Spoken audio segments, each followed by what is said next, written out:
उपमंडल फतेहपुर के एक गांव अगाहर का नरेश कुमार शहर में करीब 15,000 रुपए प्रति माह की सैलरी पर नौकरी कर रहा था।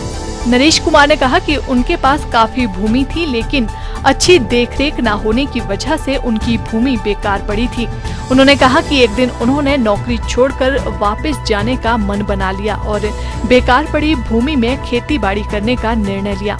नरेश कुमार ने कहा कि भूमि की सिंचाई के लिए पर्याप्त साधन न मिलने के कारण उन्हें काफी परेशानियां झेलनी पड़ी। नरेश कुमार ने कहा कि कृषि व भू संरक्षण विभाग फतेहपुर का उनको काफी सहयोग मिला है। उन्होंने कहा कि विभाग के सहयोग से उनकी भूमि पर पानी की सुविधा उपलब्ध हो पाई।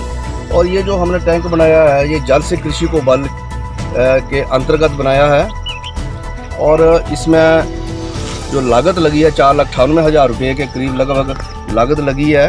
और ये सारा कार्य जो है वो ये सरकार की तरफ से, विभाग की तरफ से, कृषि विभाग की तरफ से, सॉइल कंजर्वेशन महकमे की तरफ से किया गया है।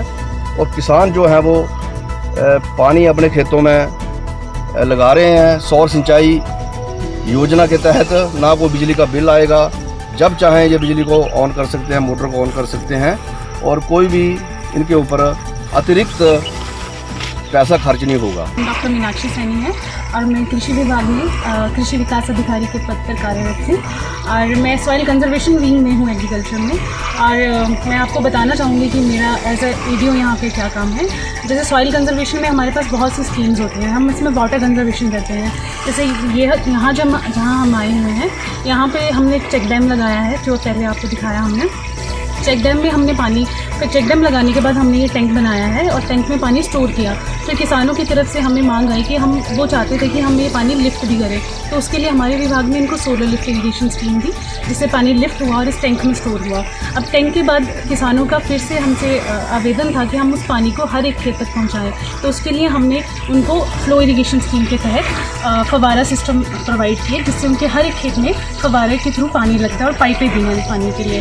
तो अब इन किसानों को हमने पानी प्रोवाइड किया और अब ये गेहूं और धान के अलावा अपने सब्जियों का काम करते हैं और अच्छी आय ले रहे हैं। नरेश कुमार ने कहा कि सरकार की योजनाओं के माध्यम से लाखों रुपए की सिंचाई योजना उनकी भूमि पर लग चुकी है।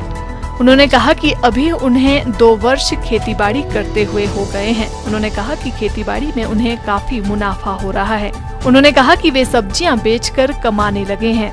नरेश कुमार ने कृषि व भू संरक्षण विभाग का सहयोग के लिए आभार प्रकट किया है।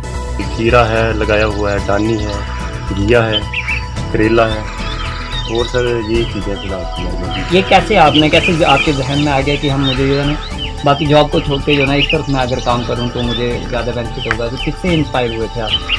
सर इंस्पायर तो मैं वैसे किसी से नहीं हुआ, बस हमारे घर में पहले हम काम यही करते थे, लेकिन घर के हालात के चक्कर में हम मशीन चलाने गए बाहर, वहाँ पर भी वो पैसे तो ठीक थे, लेकिन वही चक्कर था कि बाहर का काम से कभी सैलरी नहीं मिलती थी, कभी क्या होता था, तो इसके चक्कर में हम घर में आ गए। अपना ज़मीन वैसे पड़ी थी, लेकिन इसमें हम कुछ कर नहीं सकते थे।